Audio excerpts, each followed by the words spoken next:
Well, if you live in the suburbs, don't get too comfy. Our next guest says the Obama administration has plans to push Americans slowly but surely out of the burbs and into the big cities as a means to, quote, spread the wealth around. Joining us now is Stanley Kurtz. He's author of Spreading the Wealth, How Obama is Robbing the Suburbs to Pay for the City. And this isn't based on your book, this claim. This is based on something you actually saw President Obama and the administration do last week. Explain, Stan. Well, that's right, Megyn. It looks like President Obama's plans to fight global warming are going to hurt America's suburbs. And that's because the Obama administration believes in something called smart growth. Now, the idea of smart growth policies is that you should get out of your car, don't move to the suburbs, you should live in a tiny, densely packed apartment building in the city where you would walk and take public transportation, don't drive. And that smart growth, and the Obama administration is gearing up to impose these smart growth policies on the country, and that would be bad for America's suburbs. How would they do it? How would they make us move from the suburbs to the city? Because most of the folks who live in the suburbs like the suburbs. They don't want to live in the city. How would they make us do it? Well, there's several plans, Megyn, and part of the idea is just to stop people from moving out to the suburbs in the first place. But in the end, it might even get some people who are living in suburbs to head to the cities. Last week, the Energy Department released a series of reports that touted a new strategy for cutting back on carbon dioxide emissions. The idea is to make all federal funding conditional on adherence to these smart growth principles. So let's say the federal government is thinking of funding a new school or a new highway. Well, if this idea goes through, the government would say, let's look at the population density. If you've got a high population density, we'll give you the federal money. If you don't, you're not going to get the money. And that would start channeling new development away from the suburbs and into the cities. And if you think about it, it's actually a way of redistributing the wealth of the suburbs to the cities. This is an actual proposal that was put forward?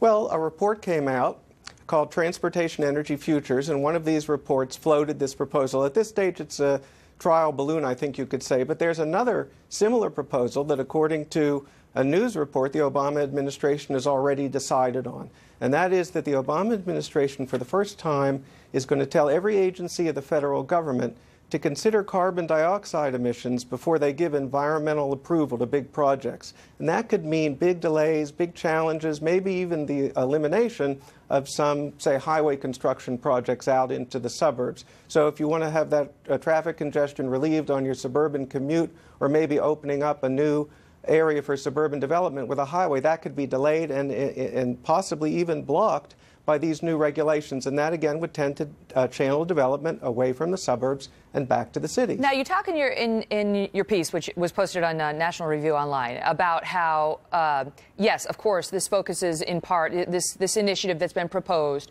focuses in part on greenhouse gas emissions and making the environment more green, and, you know, your carbon footprint when you live in a little 800-square-foot apartment in Manhattan is much, much smaller than if you live in, you know, a 3,000-square-foot home in the burbs. So that's clear. That could be one of the goals. But you also say that this is about wealth redistribution on a grand scale. How so? How is it a redistribution of wealth?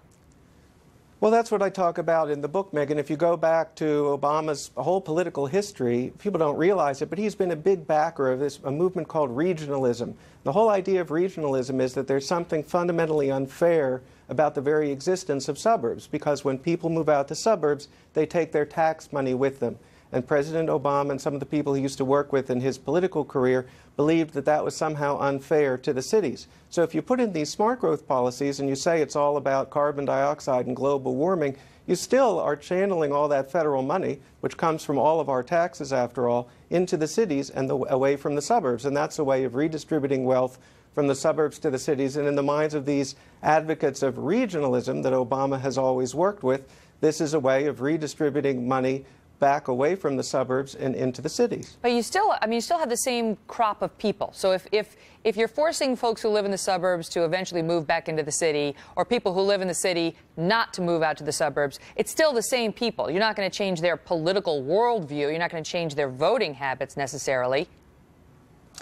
Well, some people think it might change voting habits. It's unclear whether that will really happen. But the point for these regionalists is that you're stopping tax money from being taken away from the cities and put into the suburbs. these regionalists think that there's something fundamentally unfair about that. So what they first want to do is get taxpayers back to the cities so that their money can go into the coffers of those city governments and not the suburban governments. And maybe the politics will take care of itself after that. You call it an effort to Manhattanize America. And a lot of our viewers won't like the thought of that, since there's a reason they've chosen not to live in Manhattan. And it's not just the, lockjam traffic at rush hour and the taxi cabs and the pollution and all that. Sorry, Mayor Bloomberg, but you know what I'm talking about. And they don't necessarily want Iowa to look like Manhattan. But in any event, Stanley, very interesting hearing your perspective. Thank you, sir. Thank you, Megyn.